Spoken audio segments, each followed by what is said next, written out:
It's 6 o'clock. I'd like to call this meeting to order. This is a work session of the Manatee Springs City Council for November the 14th, 2023. So I'll call the roll. Councilor Weatherholt, Present. Councilor Chandler, Present. Mayor Pro Tem Fortune, Present. Councilor Shada, Here. Councilor Wolf, Here. Councilor Johnson. Here. And the mayor is also present. Everybody came to work. That's good. Okay, our first item on the agenda is a presentation by Representative Mark Snyder. This is to be a legislative update. Looks like Mark is running late. I haven't got any communication from him that he's going to be delayed. Apparently, Denise, you haven't heard anything either. Okay, let's go ahead, and what I propose is we get started with our boards and commissions presentations, and then we'll work Mark in where we can.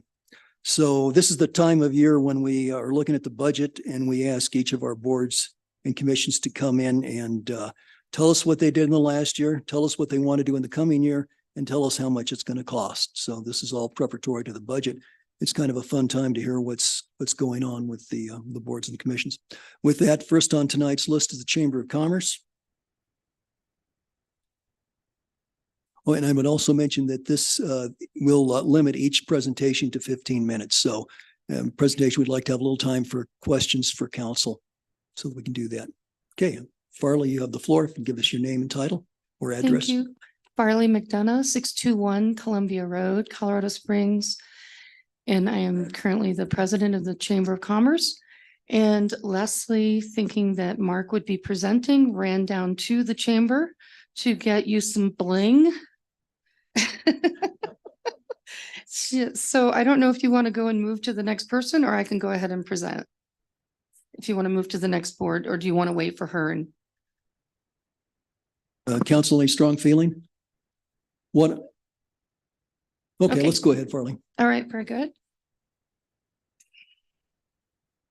Okay, so first up, the Chamber of Commerce has changed their DBA. We are now considered Visit Manitou Springs.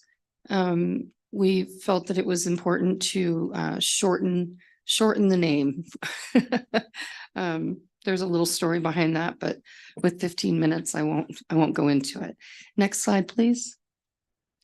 Our vision statement, we're currently in the process of a strategic planning stage, a 5-year strategic plan. And one of the things we have already established is that we wanted to shorten our vision statement a bit. So this is our new vision statement. To Visit Manitou Springs is to be the heart of an energized, sustainable local economy through strong business leadership.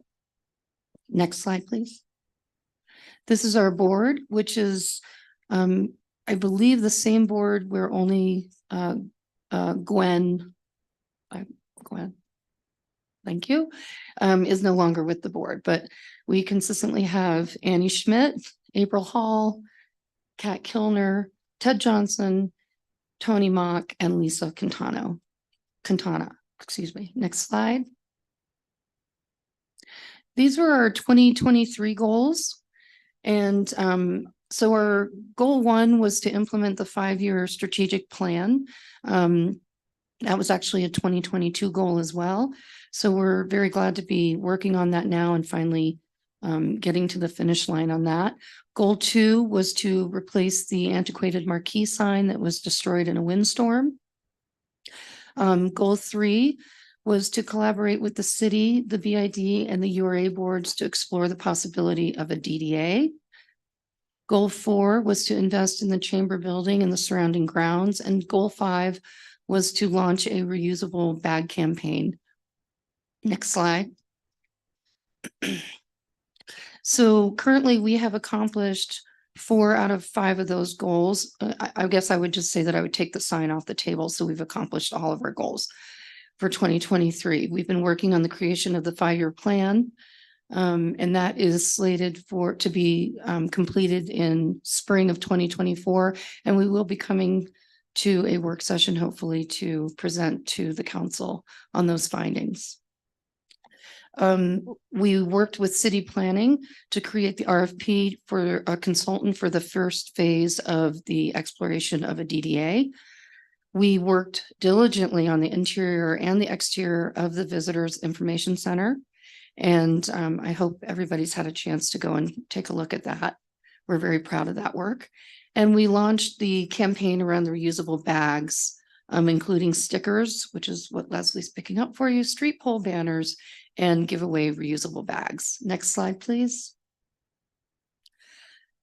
These are some additional accomplishments that we wanted to go ahead and mention. That we did welcome 13,804 residents through the Visitor Information Center. We updated the organization's name. We've increased website traffic. We launched Manitou Cares. We partnered with and promoted Leave No Trace, Colorado Principles. We established a relationship with Crane so that we can access their 501c3 status with grant applications. We launched Chat with the Chamber, which I think was pretty successful this year. We're going to continue to do that one. We meet in various places throughout town. We switch. Sometimes it's 8 in the morning. Sometimes it's 5 o'clock in the evening. And we just ask anybody to join us so that they can ask questions about the chamber or talk about issues in their particular area of town. We organized and hosted all of these events, which I don't believe I need to read off to you. You're very well aware of them. And we did participate with the Colorado Tourism Office on their destination stewardship strategic planning process. And I believe the findings, oh no, they're coming out in 2024. Next slide, please. These are our 2024 goals. Goal number 1 is to increase, and I would say improve, our outreach and communication. We will continue to grow Chat with the Chamber. We are going to create an annual report, which will be given out to our partners and presented to City Council and the community. We will continue to support the process of creating a gateway to gateway DDA or other funding mechanism for maintenance. We intend to create a destination management marketing plan that we will launch in 2025. And we're looking to implement text notifications for real-time communication to our members. And finally, as I said before, we'll be scheduling a mid-year work session with City Council. Surprise. I know. Have a seat. We'll pass out the bling later. Next slide, please. Goal 2 is to increase sustainability and reduce primarily the use of paper. There's a lot of paper that goes through the chamber. And so we want to work towards being continually financially sustainable as a business community. We want to continue to improve the sustainability of our signature events. We're going to start the process of changing over to electronic billing for membership renewals and visitors guide advertising. And we want to strategically convert all of our communication to paperless. We are installing kiosks in the chamber visitor center, and that will reduce the need for brochures. A lot of our members are already reducing their brochures, and so we need to continue with that trend. And we will expand Manitou Cares education and promotion. Next slide, please. Goal 3 is the Visitor Information Center building. We want to continue our improvements. The primary things that we want to look at are a water bottle refill station. We would like to look at the possibility of improving and renovating our public bathroom in the visitor center. We're looking at exterior improvements. We did pour a small patio on the side of the building, and we would like to add a dog water station to that, a bicycle repair station. We want to activate that entire area. We would like to paint the patio because it's not Manitou red right now, and add a railing. We want to work on wayfinding and signage between the creek and the building. And we want to explore the possibility of the chamber building on the backside being a demonstration for a mural project that we would partner with the Creative District to implement. And finally, we would love to screen the dumpsters from both sides, the creek and the road or the parking lot. Next slide, please. This is our budget request, $587,000 for visitor information, operations, marketing and promotion. And our proposed building improvements are budgeted within that amount. Next slide. You want to kick in? Okay. So back to the building, we really feel that area where you come off of the trail and over the pedestrian bridge is underutilized. I think there might be a better word for that possibly, but my meaning is that there is a lot that could be done there to communicate to visitors and to our community the values of the city and the community in that particular area. And we think that we can activate that through good wayfinding and good signage and the types of things that people are looking for on the trail, such as the bicycle repair station, a water bottle refill station, etc.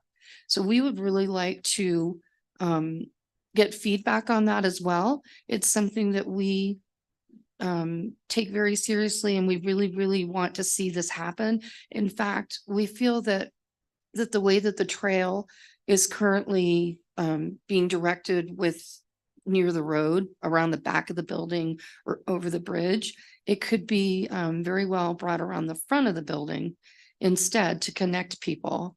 And in that way, they would also have access to all the resources of the chamber. Do you have anything else you'd like to say? Did I? Okay, very good then. Okay, with that, I'll open it up to questions or comments from council. Natalie? I had two questions. The first is, could you explain a little bit about what Manitou Cares is? Yes. So Manitou Cares is our sustainability initiative. We have these stickers with our brand new logo, but it is all about everything from the Leave No Trace initiatives to picking up after your dog, to being responsible, whether you're a visitor or whether you're a local, and taking care of Manitou Springs. We will have pledges that either businesses can sign, residents can sign, and visitors can sign, and they'll be a little bit different. We will have business partners so that anybody who does sign this pledge can get a discount card for shopping and dining in Manitou. We are currently onboarding businesses on that program right now. And then when they sign the pledge, they get this cool little sticker that has the new logo. And we do have a web page on our current site, and we have the domain Manitou Springs Cares currently registered. It started out of Jenna's leadership project. That's kind of where the Manitou Cares name and logo was designed at the Colorado Tourism Leadership Journey program. I had one more question too. Is that okay? Go ahead, Natalie. Well, I know you'd mentioned that we're working on getting our city website ADA compliant. I know you've been working on that too. Do you know where the chamber is with the website in terms of ADA compliance or access? Our website actually is currently ADA compliant. What we don't have that the city has is all of the PDF documents. So we will work toward that in the new year, and making sure that we can get those on the website, and then that they too fall into that compliance mode. Thank you. Other counselors? Julie? I was just curious why the expenses for board of directors was 11,500 this year. And the two previous years, it was only 1,250, and next year it's $2,000. Can you? help us with that? That was the strategic plan.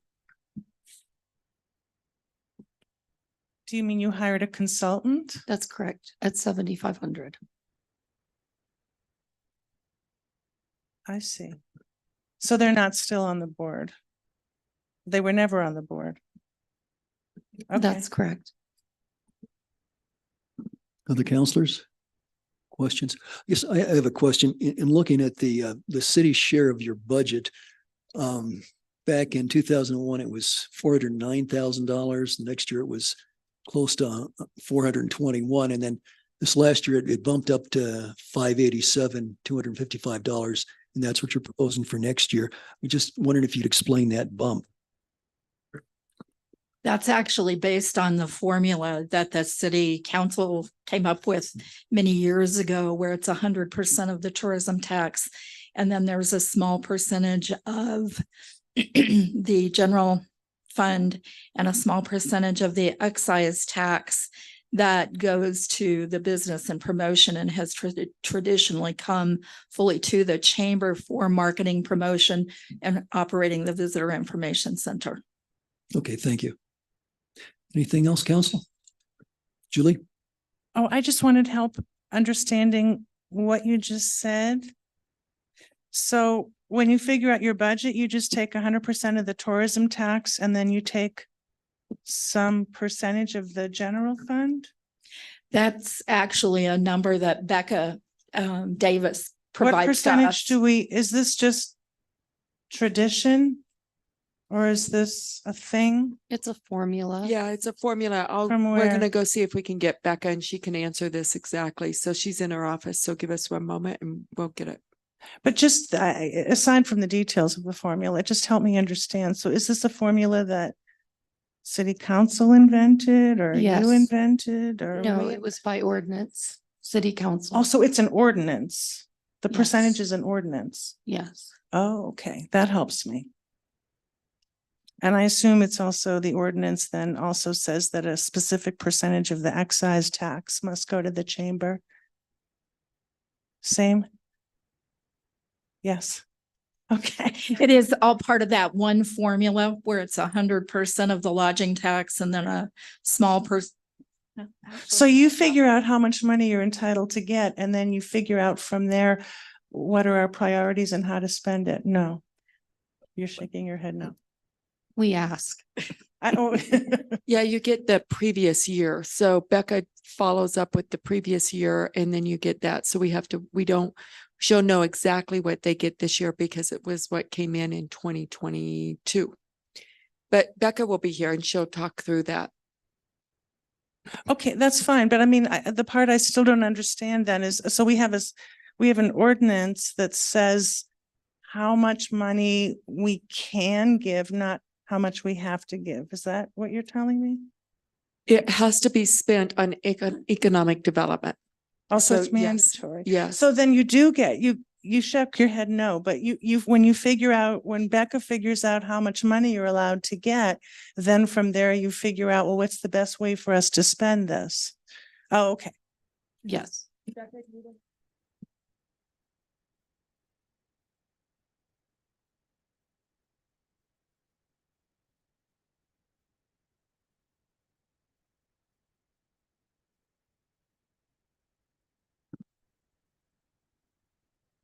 My apologies. I thought Mark Snyder was going to be first. We all did.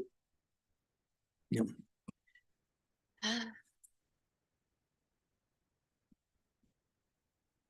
So it's an interesting formula that's comprised of several different revenue lines. Can you give us the side? It's an ordinance? It's in our number? municipal code. So it's composed of several different areas in the municipal code, and I'll quote those.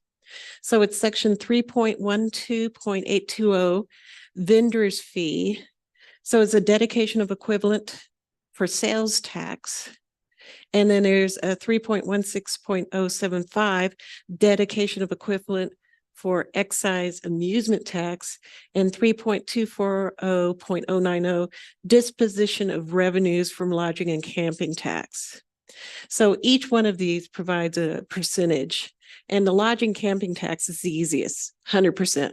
100% of the lodging camping tax goes towards business promotion and tourism. Now, the other two are, let's see, 3.3% of general sales tax and 1.1 of the excise amusement tax.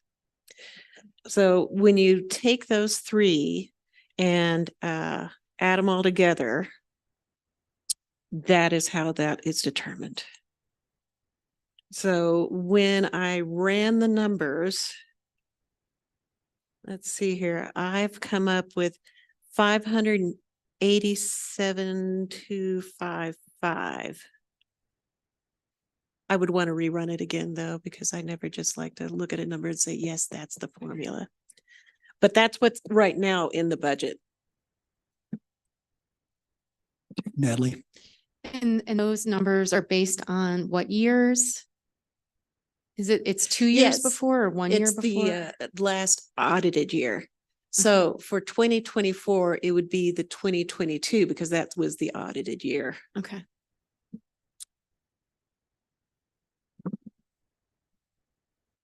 Oh, it looks like there was a bit of money. Sorry, we took 62,916 from those numbers and put them under the business promotion and discretion. So it's actually 587,255. Excuse me. Let's see here. I never do numbers in my head.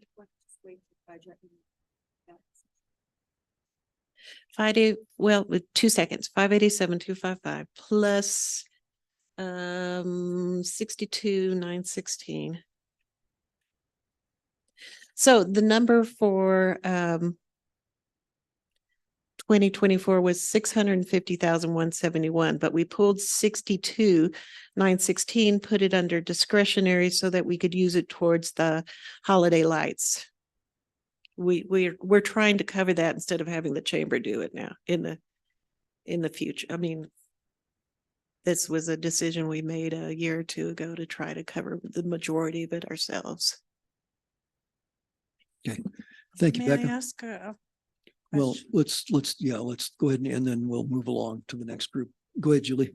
So if I understand it correctly, then unless we change the city law, there's specific dollars that have to go to the chamber, but you do have discretion with that 162 grand Well, discretionary piece. let me just say, it doesn't have to go to the chamber. It has to go to business promotion and tourism.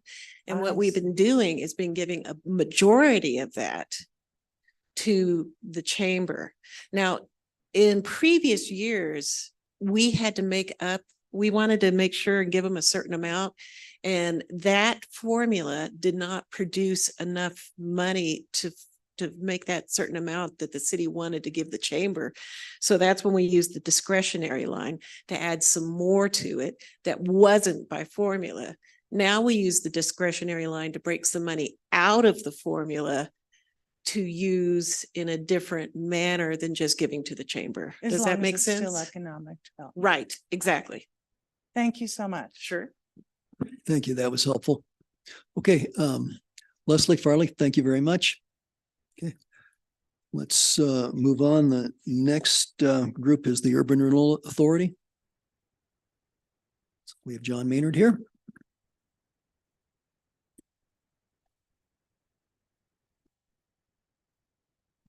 Good evening, John Maynard. I'm the Vice Chair of the Urban Renewal Authority Board. I'll start by going over our mission statement, which is that the mission of the Manitou Springs Urban Renewal Authority is to encourage private investment and reinvestment within the district. And we do this to strengthen the tax base of the whole city. We promote partnerships and collaboration with other groups in an effort to advance the city's goals of sound urban planning, fiscal prudence, and cultural sensitivity. And we do this through multiple project initiatives. Our objective is to facilitate development of balanced, sustainable environments where people live, work, and come together as a community. Next slide, please. Our 2023 goals were, first of all, demolition of the La Fawn Motel and development of building plans. Secondly, to review or to encourage development grants. Thirdly, to make streetscape enhancements. And fourthly, art pedestals and landscaping. Next slide, please. Our accomplishments in 2023 were, first of all, the La Fawn Motel was demolished and the site was reseeded. We looked at it and continue to look at alternative development proposals for the site. The demolition, as you know, of the La Fawn Motel significantly reduced crime in the area. Probably quick fact that none of you know, but 2 meth labs were removed with the demolition of the building. Accomplishment number 2, property tax increments were paid to the Holiday Inn Express per the development agreement with the Holiday Inn Express. Accomplishment number 3, the existing site improvement grant program was revised and shared with property owners in trying to encourage property owners to basically revitalize their properties within the district. And then number 4, there were 2 sculptures which were installed within the URA, and the tile murals were installed on the Marcy Morrison Bridge and Becker's Lane. So next slide, please. Our 2024 goals are review development and building plans for the La Fawn site, which we anticipate receiving. Consider redevelopment grants and site improvement grants. Continue the streetscape enhancement program. Continue art pedestals landscaping. And if sales, use sales tax TIF funds sufficient to satisfy current Holiday Inn Express obligations if received. I'll go back to goal 4 for just a minute. As you probably know, we have an agreement with Crane to install sculptures within the URA, and we have an obligation for 1 more. So next slide, please. And this is our preliminary budget for 2024. You'll notice that the source of funding is all tax increment, most of which has been received. The operating budget is about $650,000.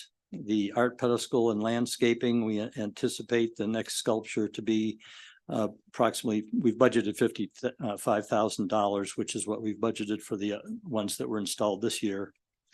The street tree program, $5,000, and the holiday lighting, $35,000. And you'll note the Holiday Inn portion of the operating budget as mentioned below. Next slide, please. And this one is some of the things that we might do should we receive sales tax increment financing. As you know, we began an evaluation project of the Highway 24 Manitou Avenue interchange, and that was evaluated, but the design was not completed, and there was no preliminary budget for that. So we would continue that program if council wants us to be the leader in that. And then the second one is the Fountain Creek pedestrian bridge. This would be located on the east side of the Martin property and connect Manitou Avenue with the Creek Walk and the ball fields. We began the process of acquiring easements, and we've gotten an estimate from an engineer in terms of doing the design of the bridge. And design and construction is estimated to be about $325,000. I just mentioned the Martin property because there's some interest in it now in terms of new use. And there was one project, one potential user who recently backed away, but another one that's now involved who would apparently want to do a mixed use project there. So we are hoping that we have some interaction on that. And in discussion with potential users, they see value in the Fountain Creek pedestrian bridge connection so that people on the north side of the creek and the neighbors that live there can access their use and other businesses on the avenue.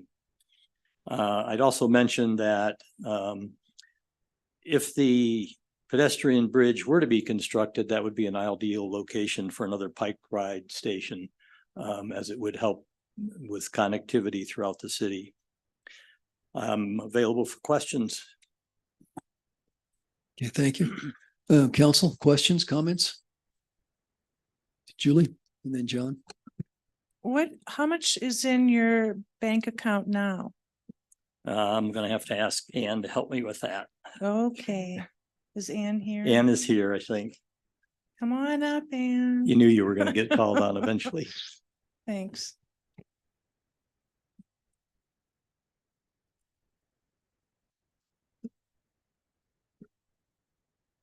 I believe the last I looked, it's about $850,000. Thank you. Yeah, I don't need an exact number.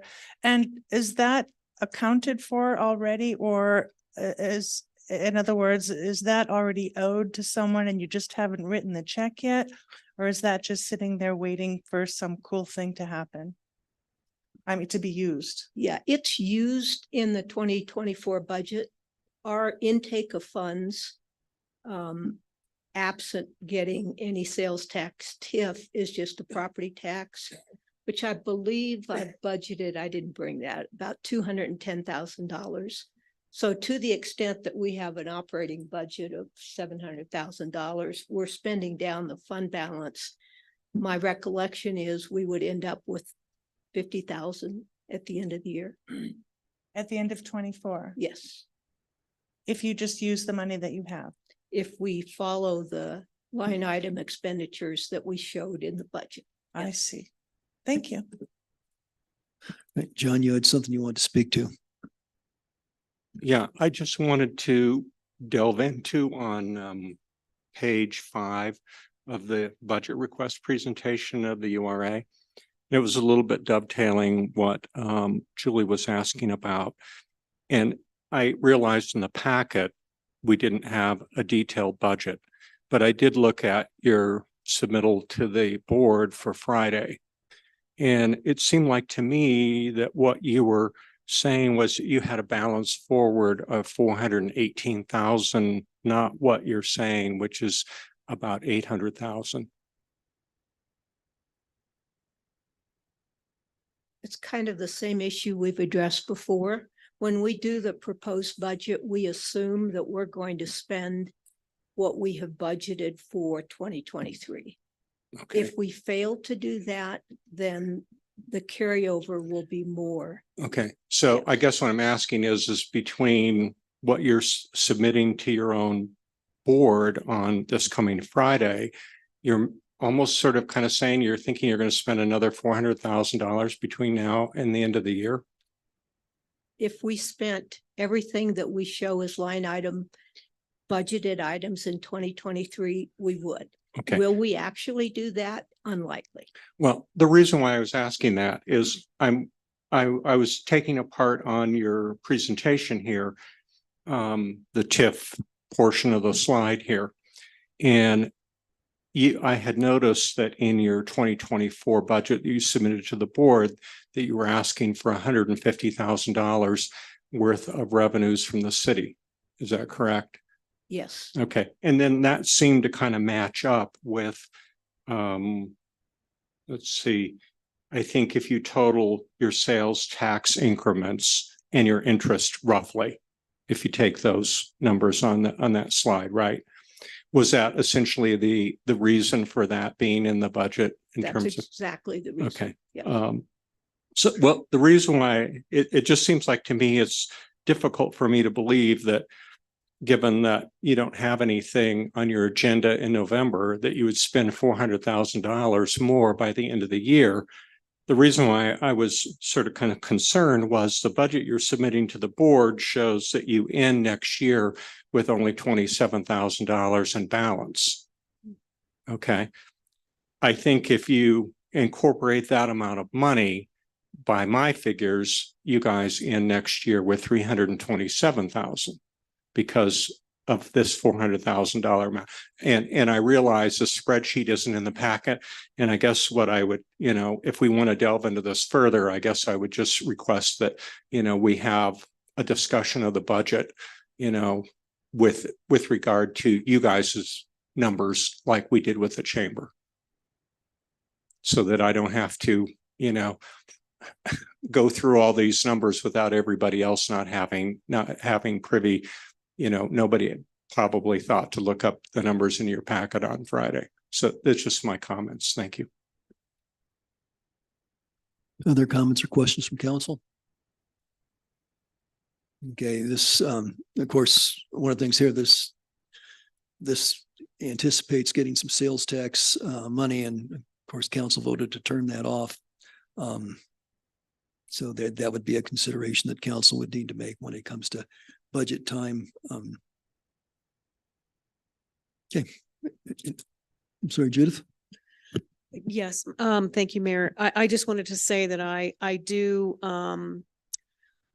am really, I think that the streetscape enhancement project is really important, regardless of who takes that on. The 24 off-ramp onto Manitou Avenue is not safe. And if we're going to work on, having safe streets, so whatever color of money or bucket of money that comes out of, to me is less concerning than doing the project. So I just want you to know that I highly support that project.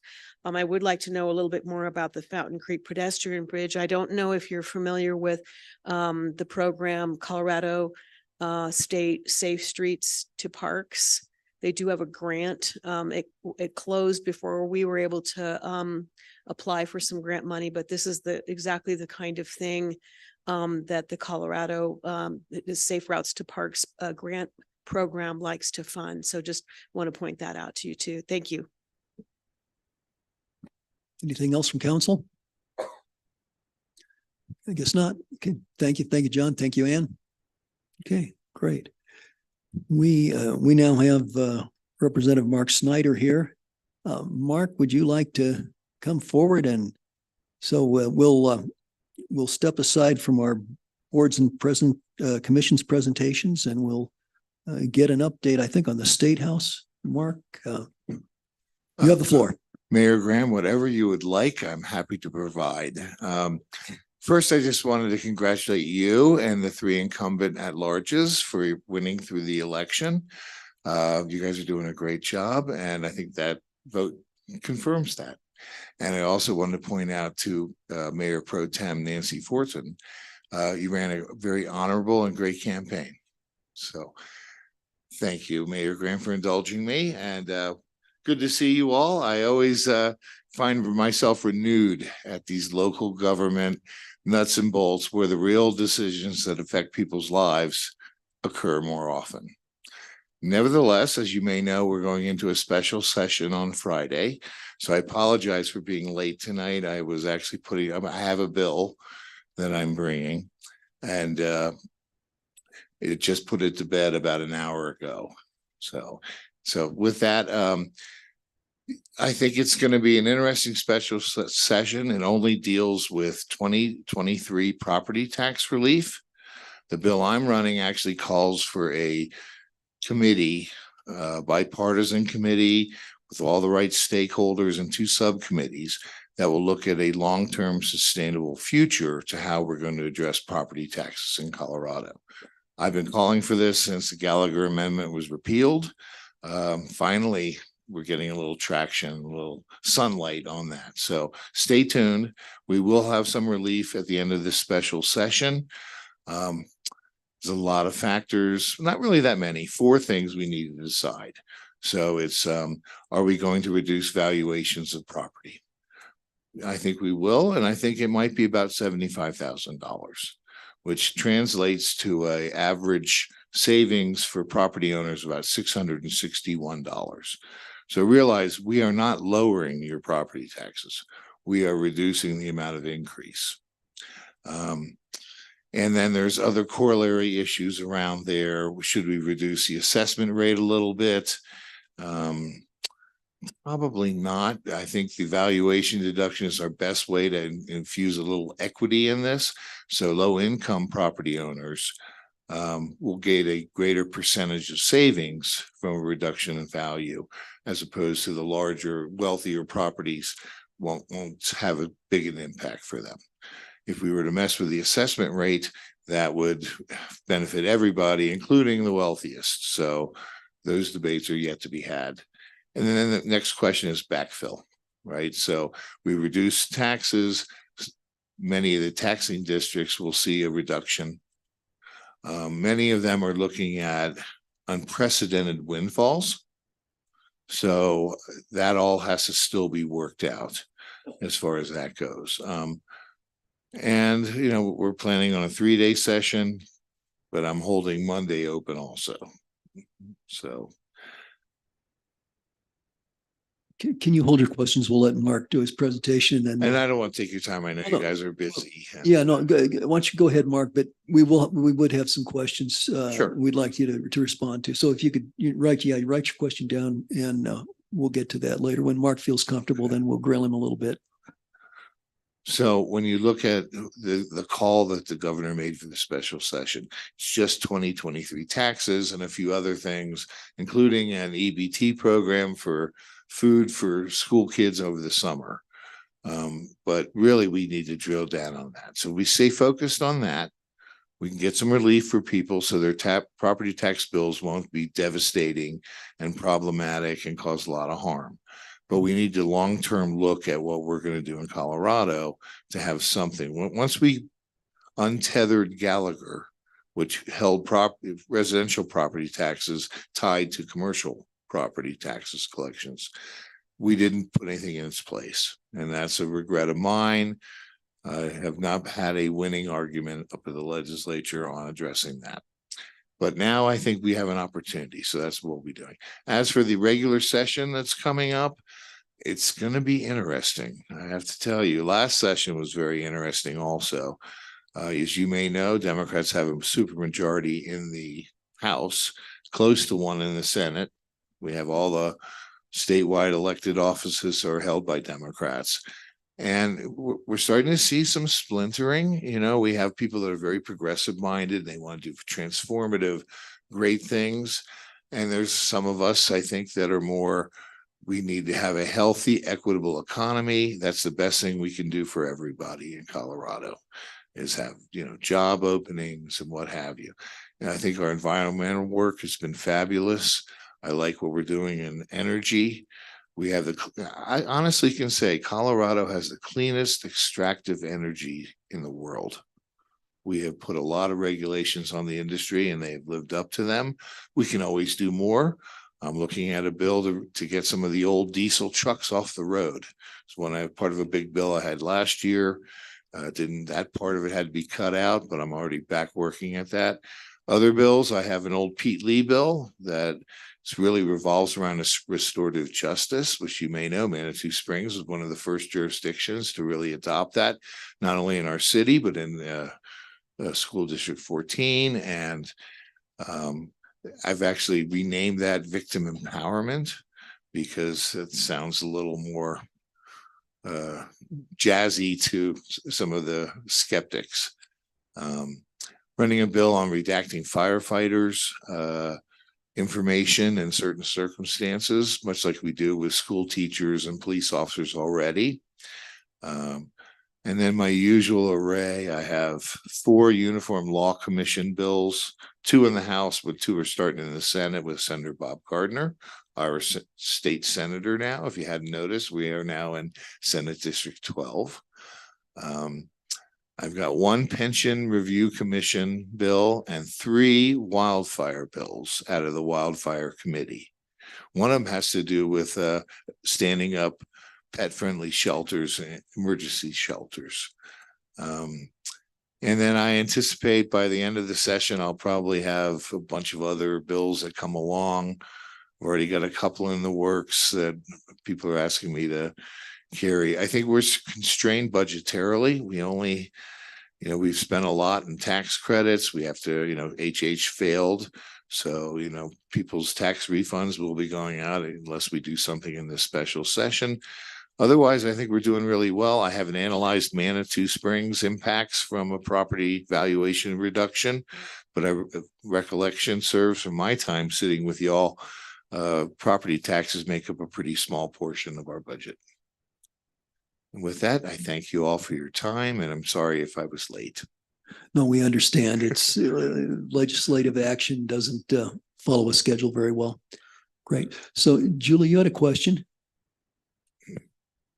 What do you think about introducing legislation to pull that one piece out of HH that I really liked that says that you can, your homestead exemption is portable, so that if I'm an old lady and I've lived in my house 10 years and I'm getting a little discount, but I'll lose the discount right now if I move anywhere else to downsize. And I thought that was a big selling point on HH. And I thought maybe Mark Snyder can introduce a bill. Everybody, it'll be bipartisan and it'll go through. What do you think?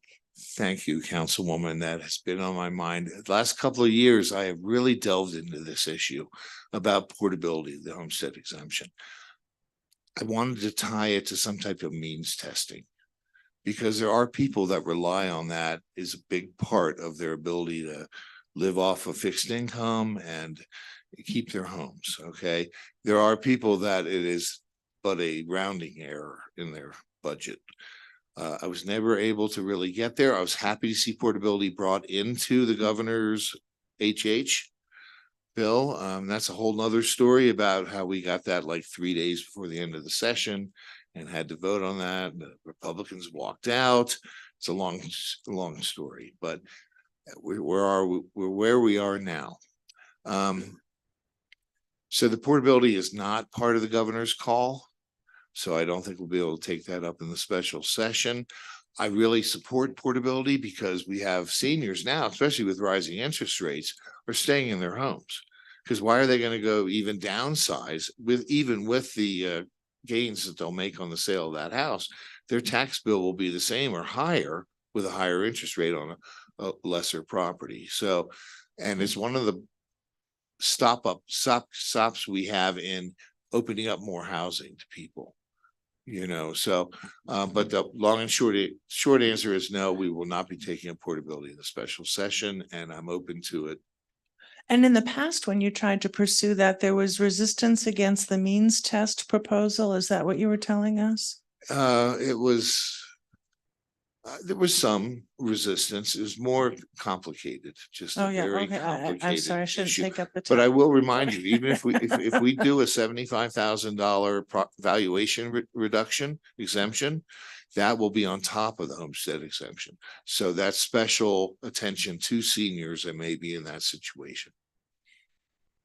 Great. I think Natalie's next.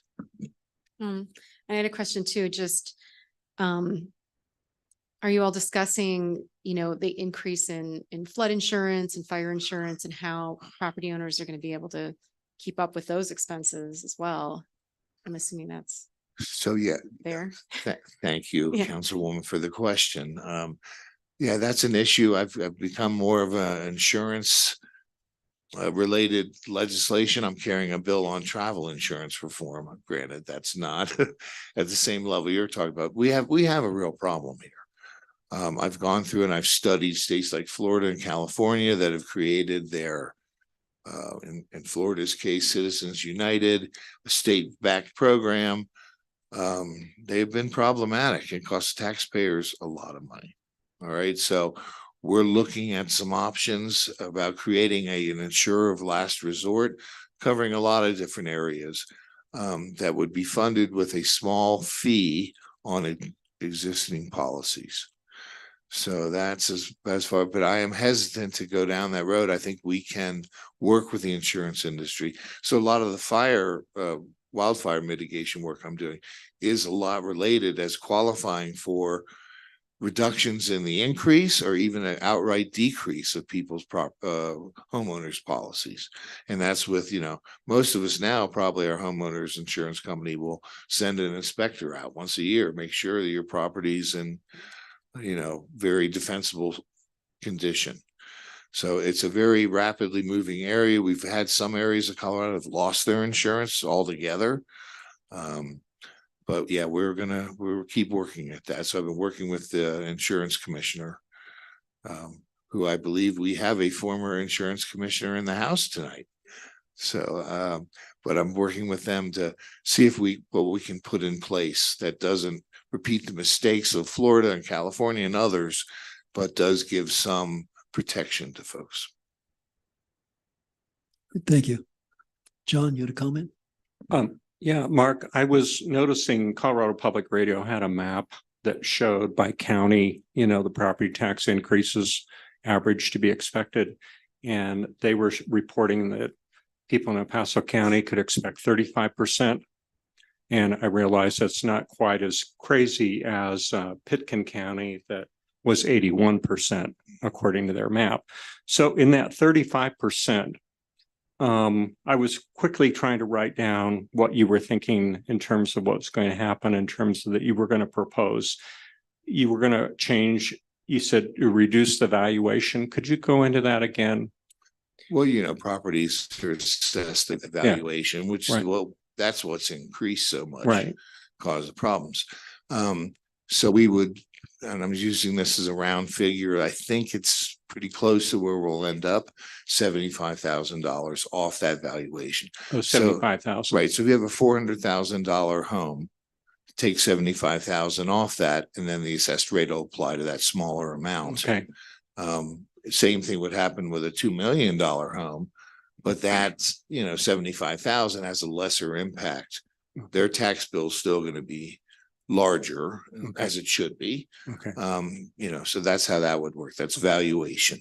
And then you said you were calculating back from that, the savings would be 661. Is that correct? Yeah, and I'm a little hesitant to give numbers. Just out. round numbers. So I'm talking about every issued residential property tax ID number. Mm-hmm. So it's every residential, which is a pretty expensive group. Mm-hmm. Rental houses, others all still fit in there.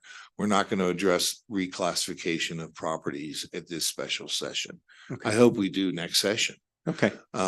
So yeah, and that's kind of the debate that's happening at the Capitol now, is whether we just do valuation reduction, or whether we tweak the assessment rate a little bit. So what about commercial properties? As far as No reduction in valuation for that. there's talk about that. Okay. What we can do. I realize they pay 4 times the rate of residential properties, but commercial properties have not risen to the same extreme level that residential properties have. So I don't think we're going to address that in this special session. Other questions from counselors? It's not, and Mark, I guess, just clarify things. My understanding is you're going to run for the Senate. Well, thank Who's you, that? Mayor. Yes, I've already declared, thrown my hat in the ring for Senate District 12. Hoping to fill the shoes of Senator Bob Gardner, who is, maybe on the opposite aisle of me, but he's very honorable and a very, get things done type of person, which I consider myself to be one of the same. I don't think leading with politics has ever really gotten us anywhere.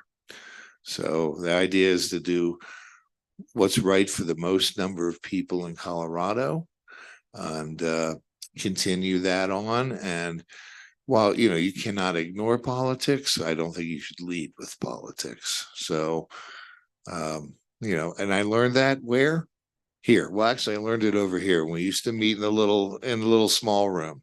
Occasionally, the big meetings would happen in here, but the principles I learned here in my 12 years in Manitou Springs city government. Well, if you add planning commission, open space, it's even more. But my elected time, guide me to this day in the legislature. And I want to thank you all for your service. I know as well as anybody what a sacrifice it is. And I think you guys are doing a great job. Not perfect.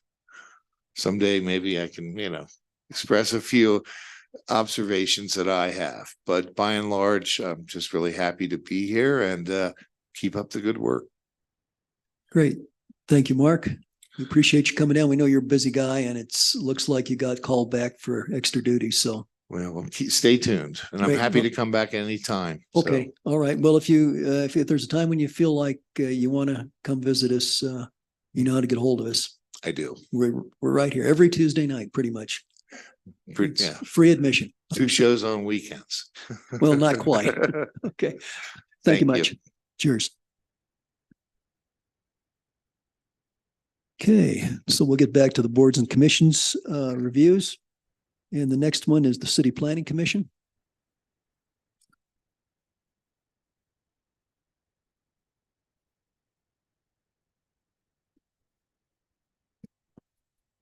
Hi, I'm Alan Delwich, Planning Commission Chair, and I'll just start. Our purpose on the Planning Commission is to support harmonious development of land and property in Manitou. And we serve as an advisory board to council and also have approval authority for some items, mostly variances, short-term rentals, and some minor things like minor development plans, and also temporary use permits. And that's what we do. Next slide. So our goals this year were to help roll out the new land use and development code that went into effect in March. And so that's what our primary goal was. And we also went through as we're experiencing it, giving our feedback and assessment for how it's working. And I just have to say kudos to the planning department. They did an excellent job of transitioning to this new land use code. Next slide. So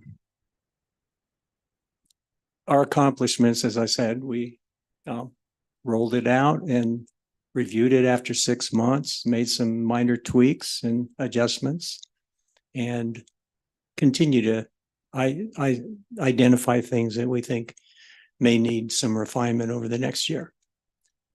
And we heard 27 applications throughout so far this year. Notably, we reviewed and approved the major development plan for the library. Next slide. And so our goals for this coming year are to continue working on the land use code, the new land use code. It's kind of a working document as we tweak it as necessary. We're also going to participate in and help make recommendations for Plan Manitou update. And finally, we're working on some kind of orientation guide for new members. We typically have 1 to 2 new members each year. And so we want to get a more standardized way of introducing those people to the process and understanding what we do. Next slide. And you can see our budget. It's pretty minimal, just $1,400 for training. We want to, especially for our new members, but in general, it's a good refresher for all of us to have some kind of reminder of our goals and responsibilities and how we should behave, what we can and can't say, when we can say it, and how to be appropriate. So with that, if there are any questions, be happy to answer. Council, questions? Natalie?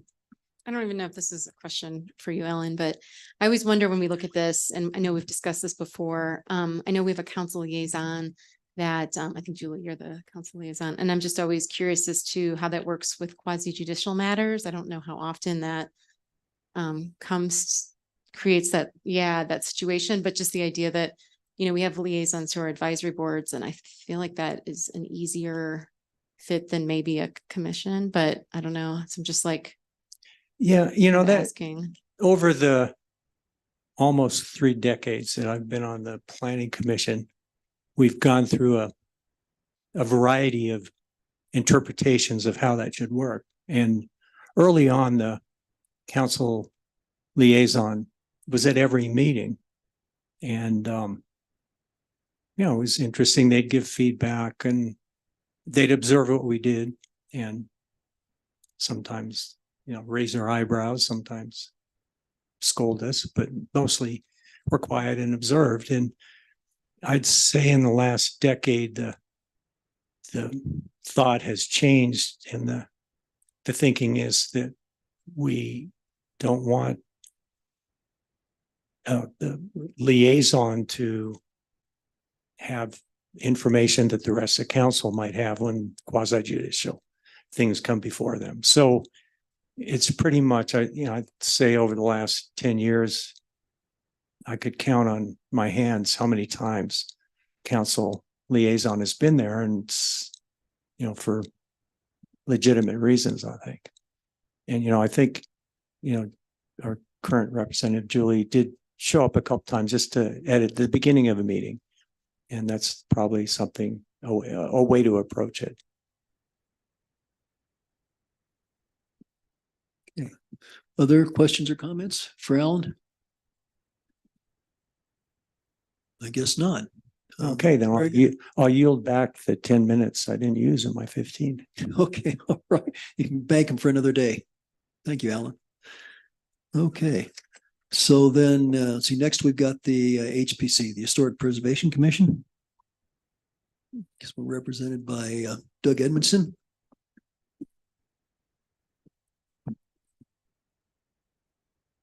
Good evening, Council. Douglas Keithley Edmondson, 15 Keithley Road. And I am the Chair of the Historic Preservation Commission. I have Representatives Susan Presti, Vice Chair, and Ann Nichols in the audience with us also, that when everyone is aware that we have 3 members of the commission with us tonight. And then also I have Hannah Van Nimwich and McGuire in the audience.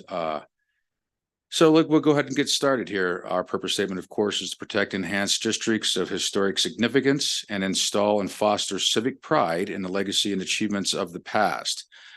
We improve the economic viability of the historic areas of the community through encouraging compatible rehabilitation of historic structures. And that is the purpose of the MCAC process that we utilize in the commission. Next slide, please. Historic Preservation Commission 2023 goals were: receive a grant to complete 1 survey of a high priority area as identified in the Historic Resource Survey Plan adopted in 2020. We are wanting to implement this survey so it is easier for staff to evaluate properties when they come before us for application, if they are a contributing structure or not, or if it's been opted out by the owners. It is my understanding that if a property sells and it was opted out and it's in one of the historic districts, it brought back into the fold as a historic property. Also to design and install street sign toppers in at least one of the historic sub-districts. This helps identify the sub-districts to locals and to visitors of our town.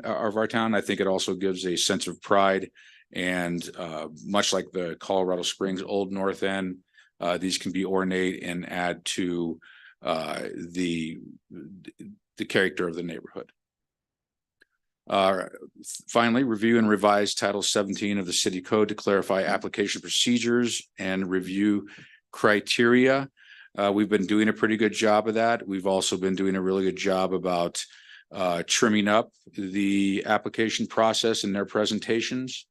The staff has been leaving it more up to us to identify issues with applications, recommendations to the applicants.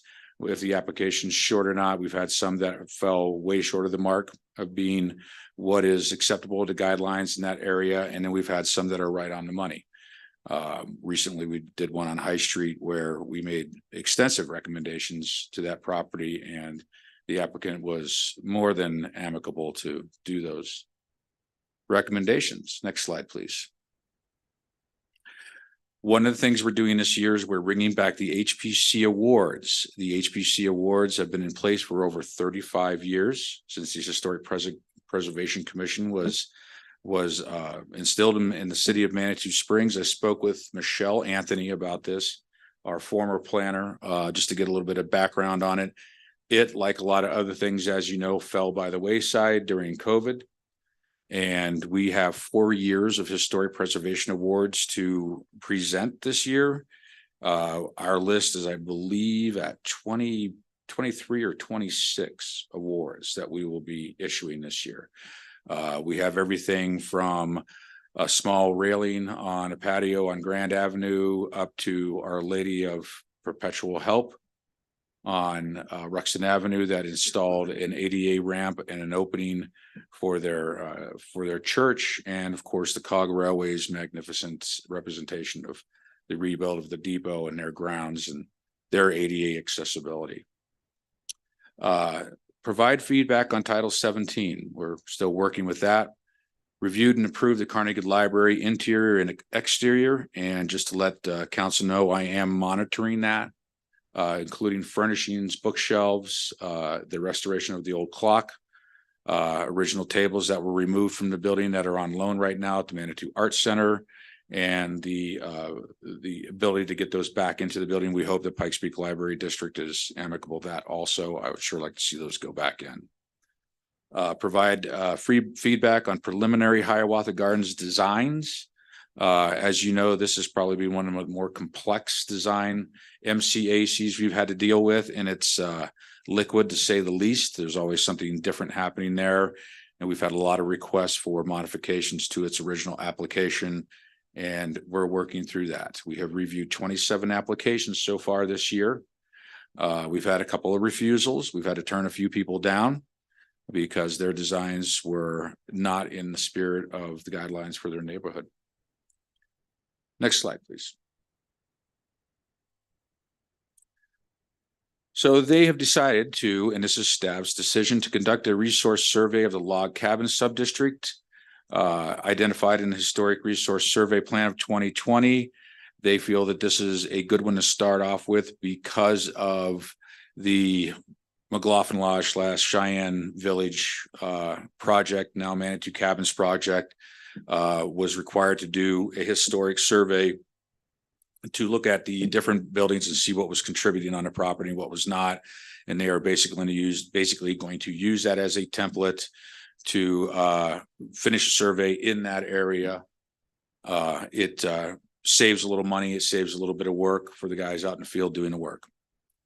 Install street sign toppers in at least one of the historic subdistricts. I don't believe a decision has been made yet to what district that's going to be. You know, Agate Hill could be one, Ruxton Cottages could be one, the Historic Core could be another. There's a little bit larger signs. Review and revise Title 17 of the City Code to clarify application procedures and review criteria, of course. We are going to continue to work through that. And what, again, these are all sort of coupled together. The survey will help the review criteria, the procedures, clarify guidelines, what can and what cannot be done to houses. We have been more open-minded to things like roofing materials, siding materials, windows, of course, is a huge issue. And we are trying to work through those. Next slide, please. Okay, so here we are with our budget. $1,400 for Commissioner Education Training Program. That is basically a opportunity for us to listen to live stream presentations from History Colorado Inc. is a big one. It also helps one or two of our commissioners go to the annual conference for History Colorado. I could never sing the praises of that enough. I attended one of them thus far in my 6 years on the commission. It was extremely interesting and very broad in its coverage of everything from old adobes down in the San Luis Valley to large buildings in the Denver area and the gold mining district, so on and so forth. Street sign toppers, again, we've explained that we feel that that is good to identify, sub-districts and give character to neighborhoods. Maintenance mini grants, we would sure like to see a lot more of those being used. We awarded one this year to the Manitou Cabins on the Crystal Park Road area, since those grants had not been used, but we are going to find ways to encourage applicants to use that money or apply for those grants.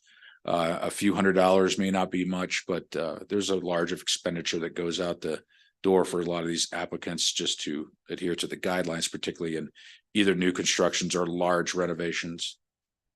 Preservation incentives, of course, $5,000. And then this year, we have a fairly robust HPC Honors Award, since we have so many awards to give out, and we have decided to hold that at the Marymount Castle. It will be catered by them, but it also puts it sort of in the heart of a lot of our applications that are being heard and being awarded. We feel, and I've always felt this is extremely vital. I've been in many homes that people proudly display their awards and the homes that they received. I have received 6 of them myself over the years, 2 of them for 2 of the homes that I have on my estate, and 4 as contractor. And my clients have actually received many more. I think I'm actually responsible for over a dozen of them myself in my work through the years. So that is my budget request for 2024 Historic Preservation Commission. Great, thank you. Questions from council, comments? Judith? Thank you, Mayor.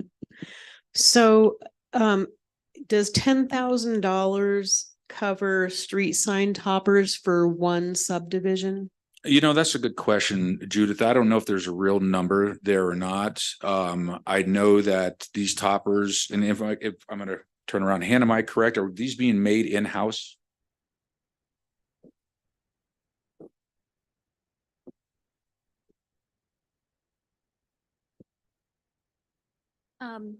Thank you, Counselor Chandler. I can respond to that question. And if you'd identify yourself. Oh, yeah, of course. Hannah Van Nimwegen McGuire with the City Planning Department.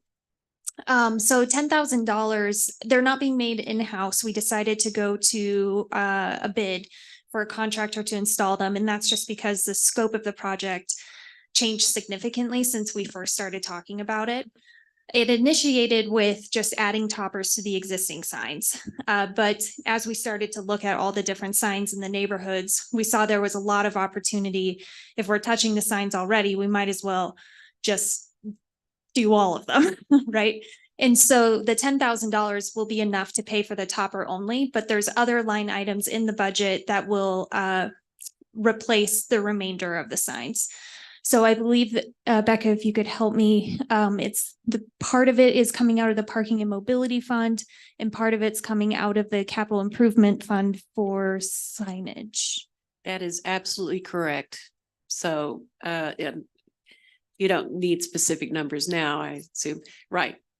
Parking, mobility and parking enterprise funds funding it, and also the Public Works Department. I asked this question because I think this is a wonderful idea. I think it really enhances our town. And so my segue question is, at this rate, how long will it take to get all of the sub-districts with appropriate sign toppers? That's a great question. So, and I can't fully answer it, but I can give you my best guess. So I think it would depend on a contractor's ability to come out here and how quickly they could install and how much money we were able to throw at them at one time. But let's just say everything worked great. I think we could have all of Manitou maybe done in 5-6 years or so. But that there's so many caveats in that statement. And we are posting the bid actually tomorrow. So it will, once we have a contractor and I can ask some technical questions to them, I can get you a better answer from there. I would just like to advocate that we think about accelerating that time frame to maybe no greater than 2 to 3 years to me, this is not tremendously expensive and we get so much for it. So I'm just want to put out that I'd be an advocate for accelerating that process and looking for funds to make more sub-districts available for the signage earlier. Thank you. I appreciate that. Thank you. And I agree, it would be nice to get it done a little bit in a quicker timeline. It would be wonderful to see that. As you know, in the old North End, their signage is a revisitation of what the original Colorado Springs street signs used to look like, a black lettering with border on white. And I have a couple of them hanging in my hallway. So any other questions? I'd be Think glad to Natalie here. entertain. Yes. Sorry, full of questions tonight.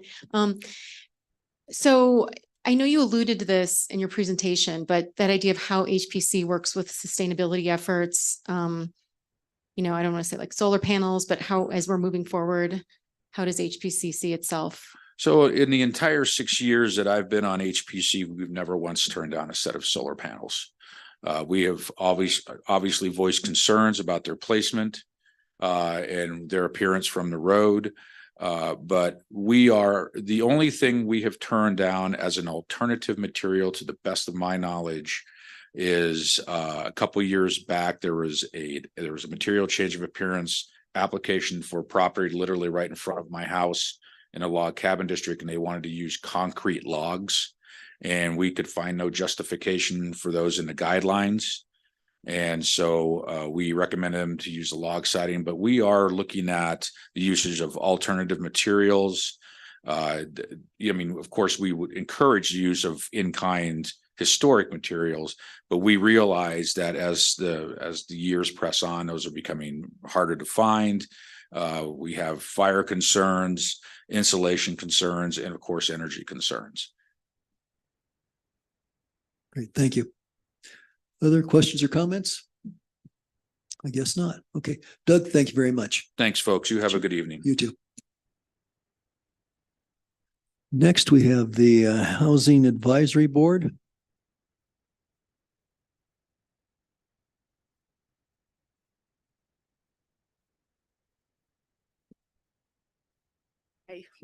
Good evening, Allison Gerbig. I am the chair of the Housing Advisory Board, 314 Terrace Place. Our vision is for residents of all ages and abilities and means to have access to safe, affordable, and quality housing in a livable neighborhood. Our mission, which isn't up there, but it is to address all aspects of housing and neighborhoods to define, research, facilitate, and promote safe, sustainable, resilient, and habitable housing and options for affordable housing in our community. Aaliyah and I have been on the Housing Advisory Board since the inception, and then we have some newer members, as well as Barb Bunn as an alternate who has been on our board for several years. Next slide. So our 2023 goals, we had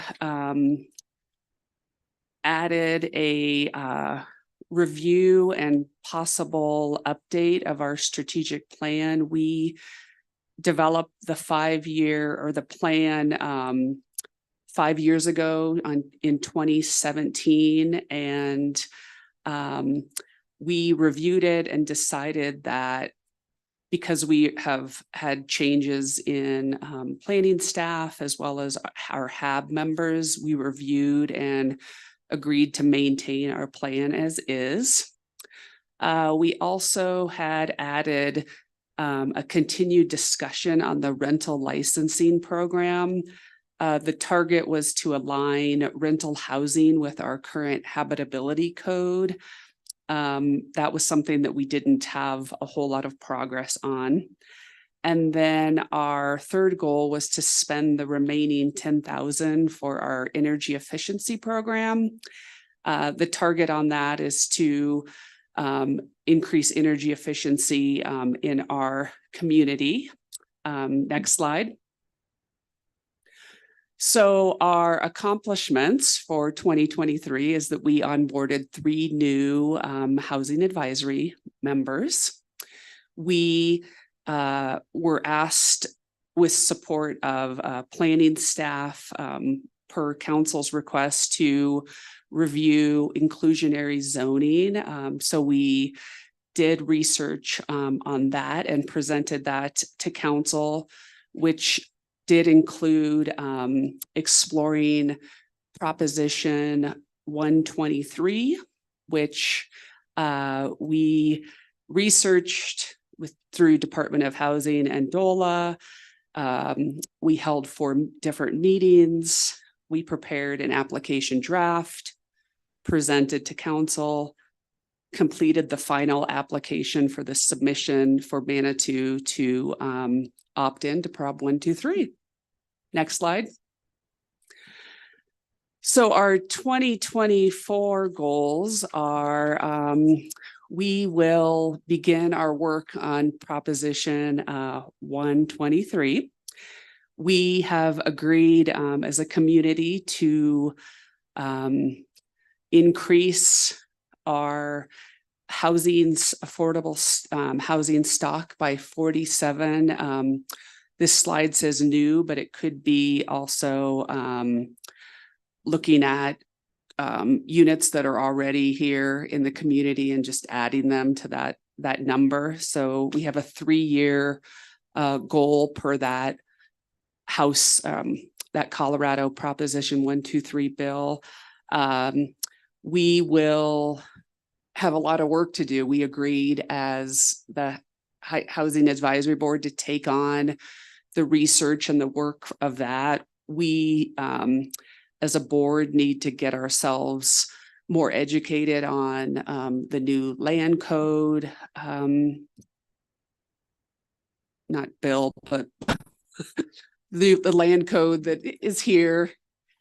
Ordinance, thank you. And just start researching all the different opportunities that could be available for Manitou. And then we still have a balance in our energy efficiency rebate program. So we'll continue to work on maybe marketing and using up those funds that we still have available. We are going to have some community education and resources. This could be related to messaging, Proposition 123, and affordable housing opportunities to our community, attending events, improving our website with additional resources, as well as participating in Plan Manitou. Next slide. So this year we are requesting $5,000 for commissioner education and training, and this would be looking at hiring consultants and other training specifically around the Proposition 123. That says a request of 10,000, but it's the balance of that. So I'm not sure why that says 10,000, but it's just continuing to use the balance is from what I thought, unless you want to add to that, I'm not sure. And then 3,100 for event and education materials. This would include print, mailing, marketing, anything that we need related to that. And I believe that's all. Any questions? Very good. Thank you. Questions from council? Appears that was pretty lucid. I guess we have no questions. Thank you. Very good. Thank you.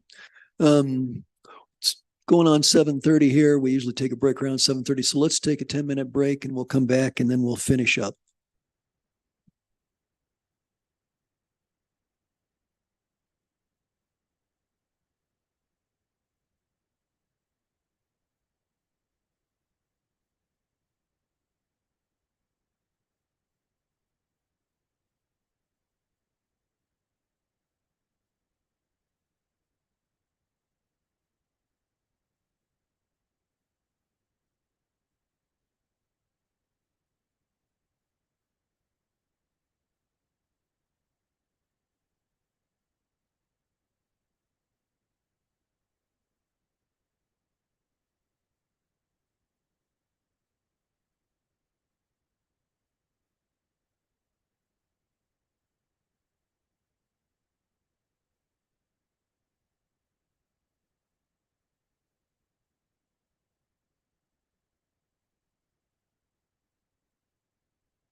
Would you all take, a seat, please? We'll get started again.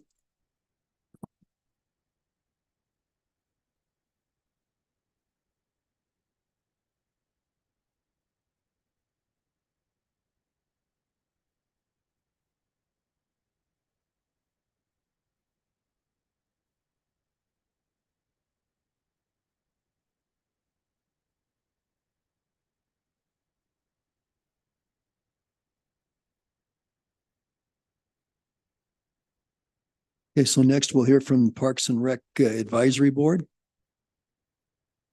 And we're gonna have the heater on for just a couple of minutes here to take the chill off the room. So if you can kind of struggle through with this, okay. So if you'd like to introduce yourselves, please.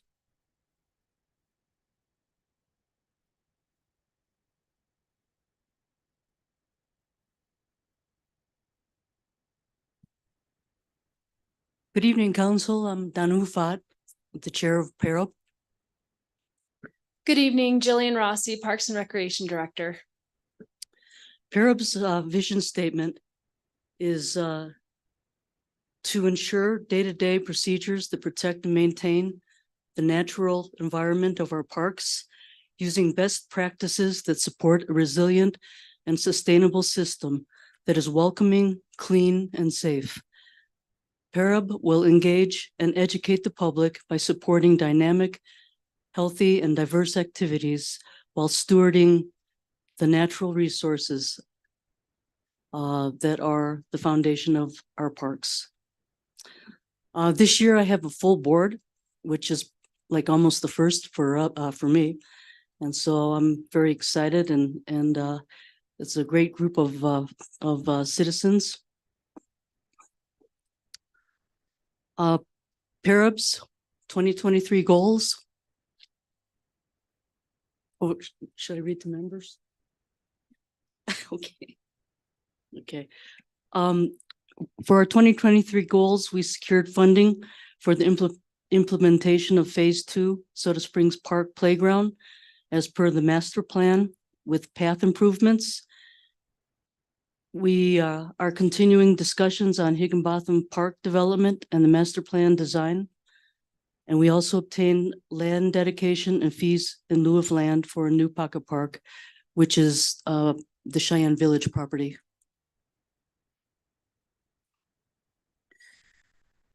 Our 2023 accomplishments, thanks to council for helping us reach our funding goal. We are council's approval of the Soda Springs Park Master Plan.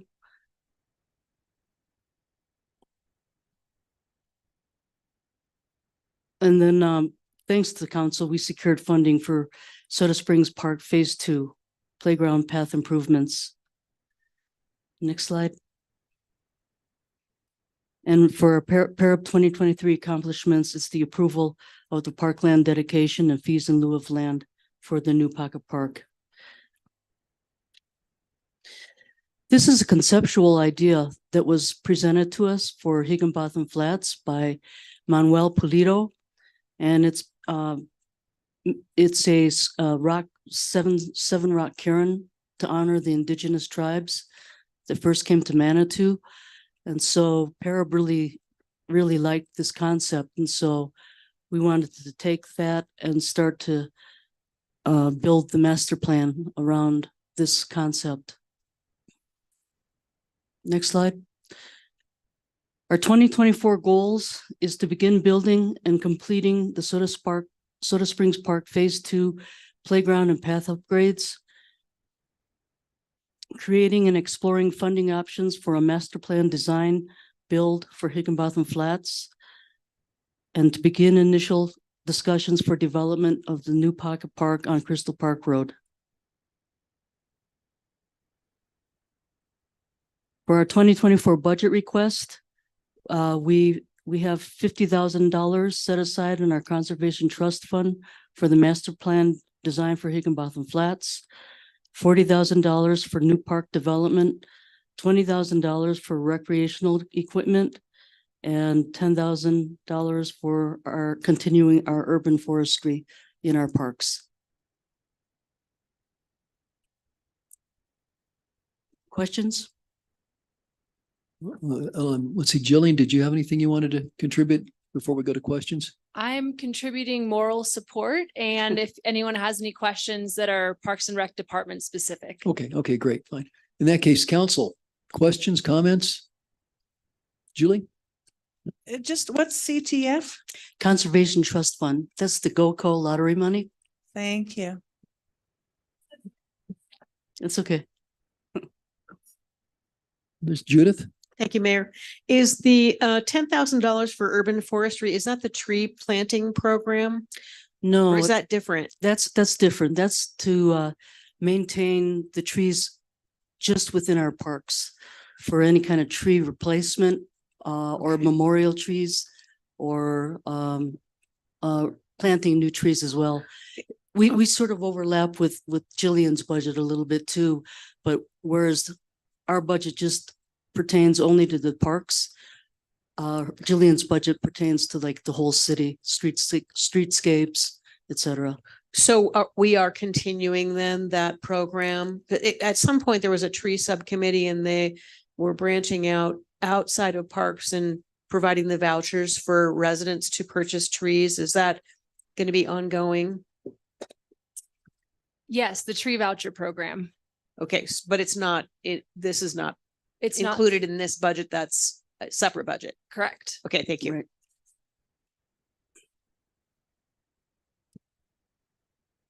Other questions?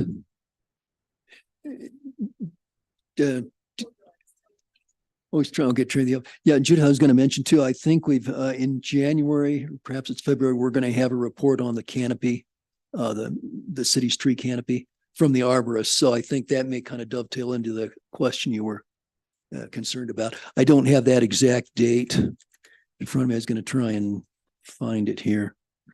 It's the mid-January meeting, the state of the canopy Okay. presentation. Okay, right. So that kind of maybe gives you a little bit of background there on your question. Okay. Anything else for Parks and Rec?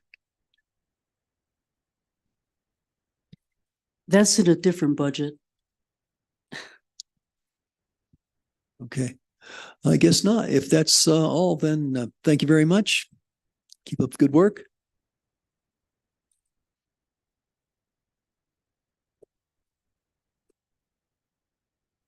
Okay. So next we'll hear from the Open Space Advisory Committee, Tim Beeson.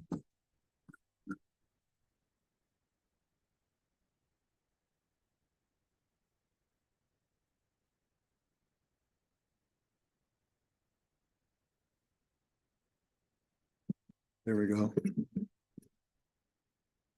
Tim Beeson, 27 Sandra Lane, Manitou Springs. I'm the chair of the Open Space Advisory Committee, the new chair. Replacing Shannon Solomon, who's living the life out in the Blue Ridge Mountains. Okay, so next slide, please. Like I said, I replaced Shannon, and I think everybody else has been on there for a while. Next slide. Okay, our goals for 2023, Serpentine Drive, Serpentine Trail Master Plan, we committed $50,000. I've also committed another $50,000 for construction, and those $50,000 contributions are matching funds. And you put that together with what the Pikes Peak PPRTA is putting in and the PPACG, and we come up with $535,000. So gold star to whoever made that happen. That'll roll over into 2024. That's when the work's actually going to be done, but it's funded at this time. Black Canyon Master Plan. This is kind of interesting. We are going to try to put together a master plan in 2024. However, there's a serious outstanding question there, which is what's going to happen with the West Side LLC property, which is directly south. It looks like it should be directly south, but it's actually directly east. Don't let that fool you. That's about 4 acres that we really, really want for trail development. So we're going to try to put together the master plan. That might not be able to be completable in 2024. Any further questions on that? I think probably end up in an executive session with Denise. Would you agree with that? Probably. Okay. So we'll keep rolling past that, but that would be, yeah, we haven't spent any money on that at this point. So goal number 3 is Red Mountain Trail, and actually Red Mountain, Inman Trail, and Iron Mountain Trail were all torn up quite a bit by the rains this year. So what we actually contributed to that was we show 30,000 there. We actually spent 20,000 on Remfee, who did the work on the Inman Trail and Red Mountain, or sorry, yeah, the Inman Trail and Red Mountain Trail, and for Mile High Youth Corps was another 17,500. And they all did really great work, and we'll show some pictures coming up here. We also had goals to create subcommittees for the open space quote management unquote subcommittee and the trails subcommittee. We did do that, and we split ourselves up for about 3 months. And what happened was there wasn't the necessary critical mass of information to keep people engaged in that. And so we started losing people showing up, and within about 3 or 4 months, there were only 2 people showing up to each one of those things. So we decided that this really didn't work. So we did the experiment, and it failed, and we move on. It's better, everything's better if we have the whole OSAC committee meeting at every meeting. More information gets exchanged. It's just a better situation. So those were our goals for 2023, but we do have a number of other accomplishments. Next slide, please. Okay, OSAC is by necessity a opportunistic organization, meaning when we get opportunities to buy properties that we feel enhance the open space properties, we will jump on those and try to purchase them. So this year we had 2 of those come up. One of them was a piece of property that completed the Bill Bowers Park to Crystal Hills Boulevard underneath the Highway 24 overpass. And we've got some pictures of that too. It's a pretty cool property. And that was a long-term goal to be able to do that. The other one was the Field Park Creek Walk parcel that we purchased. That's about 400 feet of creekside property that we picked up for actually $60,000, $50,000 from OSAC and $10,000 from the city.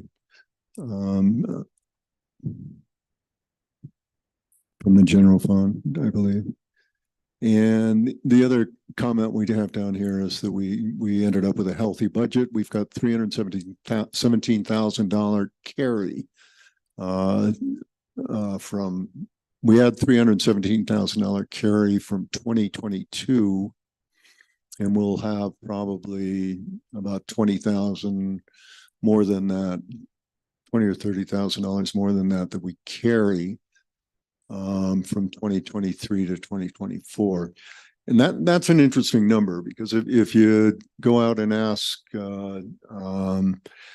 anybody at any given time what OSAC has in its coffers in the open space fund, that number can vary wildly because it may be, it gets up to like $500,000 if we haven't spent the money that we've been committed.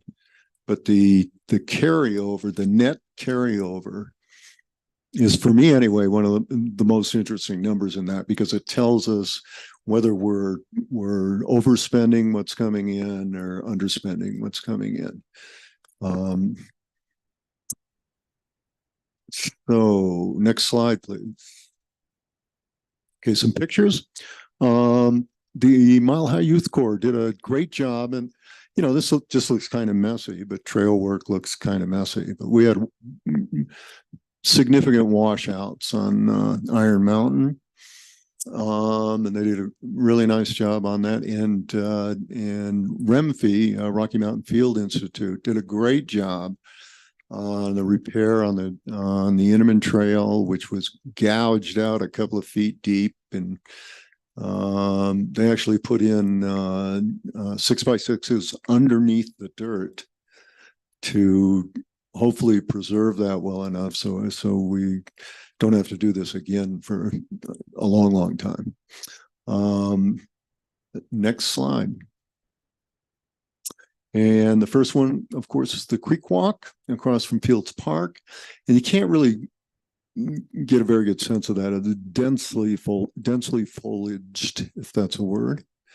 And that's actually about 100 feet wide. And you only see a small section of it. It's 400 feet long, which is a good piece of creekside property. And it's going to make a beautiful park or open space, or we haven't hit the point where we know exactly what we're going to do with that.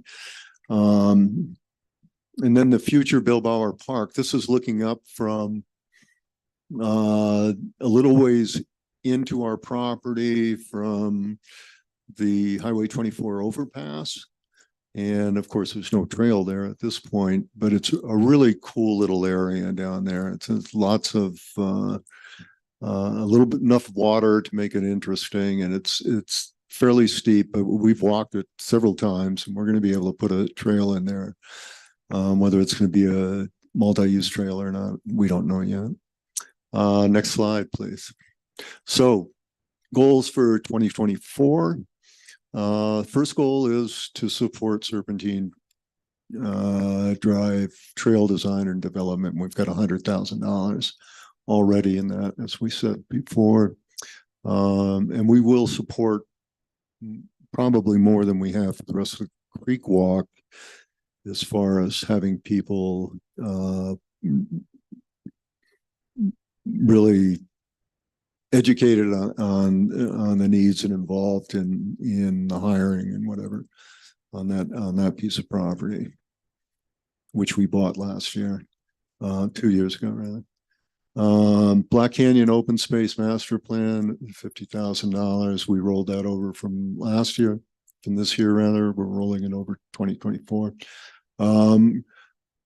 Goal number 3, review OSAC sections of the post plan. We've been being told that the post plan needed to be rewritten for a long time now.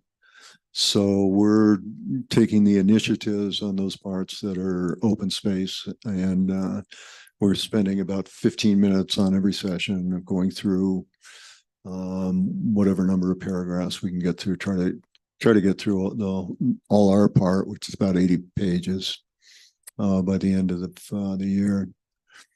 And then trail maintenance.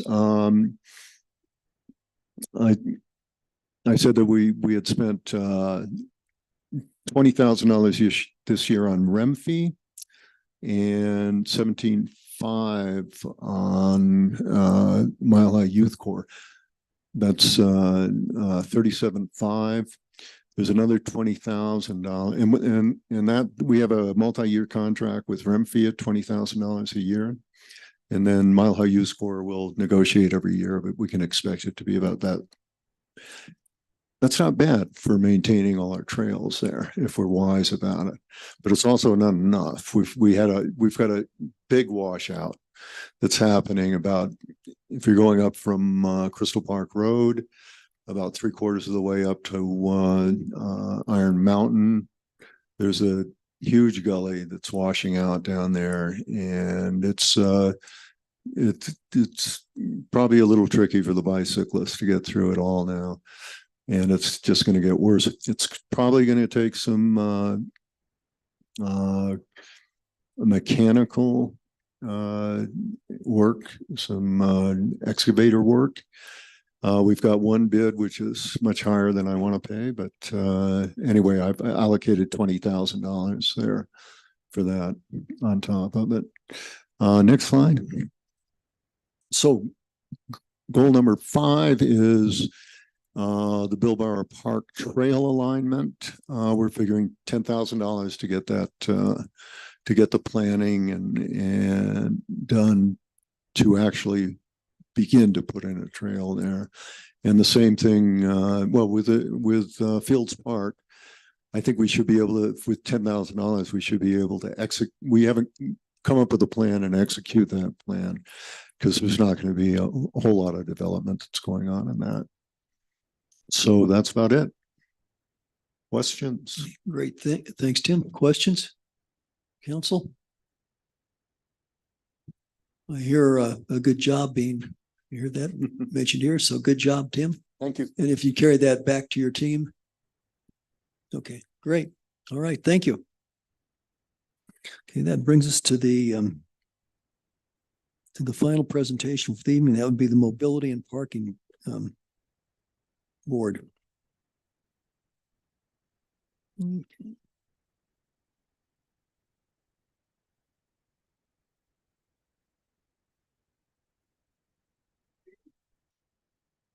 I guess I better turn this on.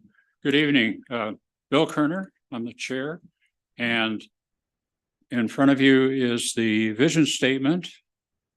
Our community has a safe multimodal transportation network that balances the needs of the residents, businesses, and visitors, complementing our natural environment and cultural history.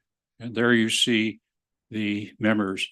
And incidentally, we're always looking for members. So if you have some friends that are interested in transportation and parking, we'd love to have them join us. So next slide, please. This is the goals for 2023. First one is implement congestion reduction strategies on Ruxton and Manitou Avenue. You know, this has been a long time exercise in futility that is finally paying off for us because we now have some better congestion reduction. It still is something that we are addressing strongly on Manitou Avenue, but putting in the incline shuttle has really made a big difference, I think. And the more we shuttle, the more we keep cars off of Ruxton and try to alleviate the problems that we have in the avenue. And I'm talking from all the way from the Pancake House to U Chief Spring. And we have a progressive parking program implemented. And in case you don't know, that is something we monitor on a regular basis. And it's, I think, very successful because it shortens up, you pay more money to park in the choice spots. And that's the whole goal, is to move people out and open up additional parking spaces. So the second goal is to implement mobility recommendations, and we're looking at El Paso and what we're calling Mobility Boulevard. And what we would like to do there is to, for the time being, until we know what's happening finally with the Hiawatha project, is to keep the current street diet in place, put additional signage around that indicates, and that has been done, indicates how many lots have what kind of space. And that's been a very important thing that helps guide people to a parking spot instead of driving around town in an endless circle. So I think that's a pretty great accomplishment. We're also looking at data sources again, and there's a number of them that have been put together. Oh, and I forgot to introduce, well, you all know Juan Alvarez. Juan, why don't you go ahead and introduce yourself just for the record? Juan Alvarez, the Mobility and Parking Director. And thank you. Just as a point of interest and thank you from me and our board that Juan developed most of this presentation. And we thanked him so much for doing that. It's a real pleasure. So getting back to the topic at hand, there's a number of tools that we have to, and the city has specifically, to address various problems that we have in the way of issues. And these data sources, I won't go through them, but I can give you a list that the city has. Goal 4, can we have the next slide, please? Expand data sources. We've talked about that. Goal 4, establish parking enterprise fund. And this is something that I think is finally matured, and it's going to be very beneficial for the city because we can now address some of the issues that we haven't had money before to address, and congestion being certainly one of them, and well, there's a whole list of them really. So goal 6, can I have the next slide, please? Goal 5 is support traffic calming board. And we have our traffic calming representative here tonight. Introduce yourself. Thank you, Carl. And it's calming. Does everybody understand traffic calming? That those are those speed bumps and stripes and everything else that you see on the roads around. And it's important that we try to slow things down. We live in a busy lives, all of us, and we try to get everywhere as fast as we can, but calming will slow things down for us. Goal 6, begin developing, implementing the use of micromobility citywide. This is a big emphasis for us. And as I say, Hiawatha, we're incorporating some of the micromobility needs into the Hiawatha design, and that's happening real time, and we've got a ways to go with that, but it's coming along. There's also a tram program that the city has purchased 2 trams. You're probably familiar with them. If you haven't seen them, go up and look at them. They're great up at the Public Works facility, and so they can be used to complement the existing shuttle systems that we have. And the trams can go places, we hope, and we still have to do some test drives, I think, to accommodate that, but serve the public better, get people from places that the shuttle system doesn't go, and accommodate them to hopefully go shopping or whatever. That all needs to be addressed, and a design and a plan developed by the city for how do we implement the tram program and what are the routes and so forth and timings and so forth.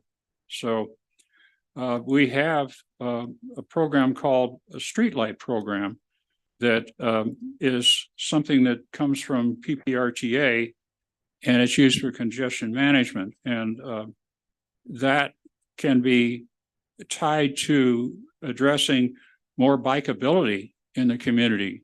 Use of micromobility citywide is the overall goal. Next slide, please. That's our wonderful sign, and look at that snow. Next slide, please. Okay, goal 1. This is for 2024. Recommendations for congestion mitigation on Ruxin. This is an ongoing exercise, as I mentioned. And we would like to address the RPP program, residential parking program. So it is more useful for accommodating shared usage with downtown employees. Where do our downtown employees park? That's been an ongoing issue we've had for years. And I don't know quite where this is going to come out, but that's the idea, is to find a way to incorporate some parking that is shared with the homeowners in the existing RPPs. That's going to be a little tricky, but it's something that we really need to accomplish. We also, on an ongoing basis, look at the progressive parking rate analyses and do parking field studies and traffic calming data, and accommodate all that in a package that presents to the community I would say, a better system than we have right now. But it's going to take time, more time, and we've been doing it for years. Okay, goal 2, and here's the book, Walkable City. One of the things that we haven't really done is look at how walkable Manitou Springs really is. And we sort of say, gee, these hills, boy, I just want to get in my car and drive up that hill.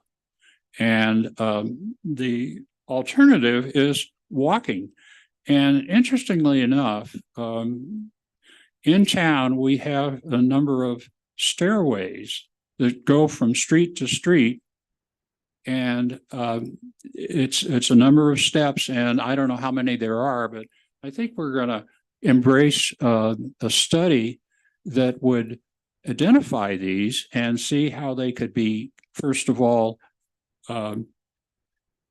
collected, and then decide, okay, what do we need to do to get the final 14 steps? Do we have to buy land? What do we do?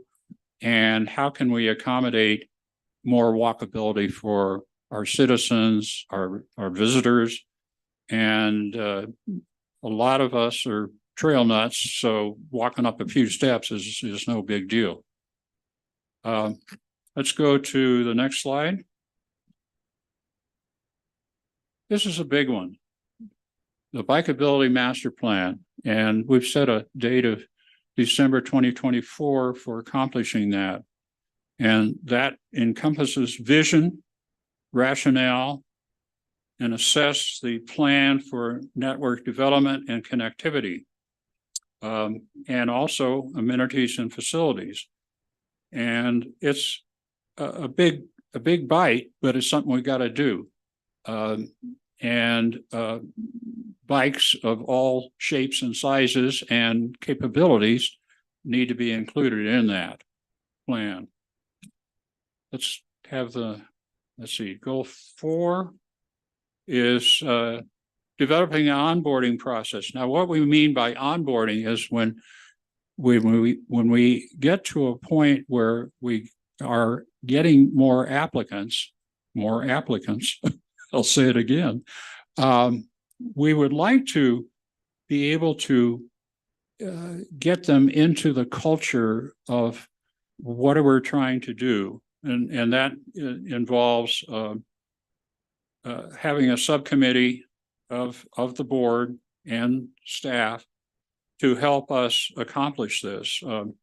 A framework manual, that job description, expectations, welcome procedures, phone calls, and so forth, and review certainly the progress that we have made, review the vision, strategic plan, and the Transportation Mobility Master Plan, and it's an ongoing exercise, and this is something we really needed, and it struck us, a couple of years ago. One of our members who is no longer with us, he quit. He didn't pass away.